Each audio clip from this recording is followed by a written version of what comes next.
5 September म्हणजेच शिक्षक दिनी राज्य शासनाने शिक्षकांवर अन्याय करणारा अध्यादेश जारी केला।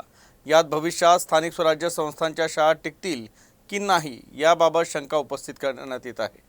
यावर भातकुली तालुक्यातील शिक्षकांनी काळ्या फिती लावून अध्यादेशाचा निषेध केला आहे। शिक्षक दिनी उत्कृष्ट कार्य करणाऱ्या शिक्षकांचा गौरव केला जातो। मात्र याच दिवशी एकीकडे शिक्षकांच्या कार्याचा गौरव सुरू असताना शिक्षकांना आदर्श शिक्षक पुरस्कार मिळत असताना दुसरीकडे मात्र शासनाचा एक निर्णय येऊन धडकला। हा निर्णय म्हणजे भविष्यात स्थानिक स्वराज्य संस्थांच्या शाळा टिकतील की नाही याबाबत शंका उपस्थित करणारा होता। या शासन निर्णयानुसार 20 किंवा 20 पेक्षा कमी पटसंख्या असलेल्या शाळांमध्ये सेवानिवृत्त किंवा कंत्राटी भरती करण्याबाबत आहे। असं झालं तर भविष्यात विद्यार्थी गुणवत्ता धोक्यात येऊन परिणामी शाळा बंद पडण्याची भीती आहे।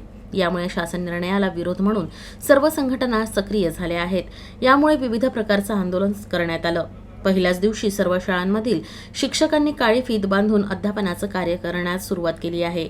दिनांक 17 सप्टेंबर 2024 रोजी महाराष्ट्रातील सर्व शाळांमध्ये काळी फीत लावून काम करण्यात येत आहे। त्यानुसार आम्ही भातकुली पंचायत समितीमध्ये सुद्धा प्रत्येक शाळेमध्ये काळी फीत लावून काम करत आहेत। ते याकरिता आहे की नुकताच शिक्षक दिन साजरा झाला। एकीकडे शिक्षकांचा गौरव सुरू असताना महाराष्ट्र शासनाने एक शासन निर्णय काढला आणि त्यामध्ये 20 पटसंख्या असलेल्या शाळा तेथे कंत्राटी शिक्षक किंवा सहशिक्षक यांची नियुक्ती करण्याचा असा तो शासन निर्णय आहे आणि त्या शासन निर्णयास विरोध म्हणून आम्ही आजपासून आंदोलन सुरू केलेलं आहे।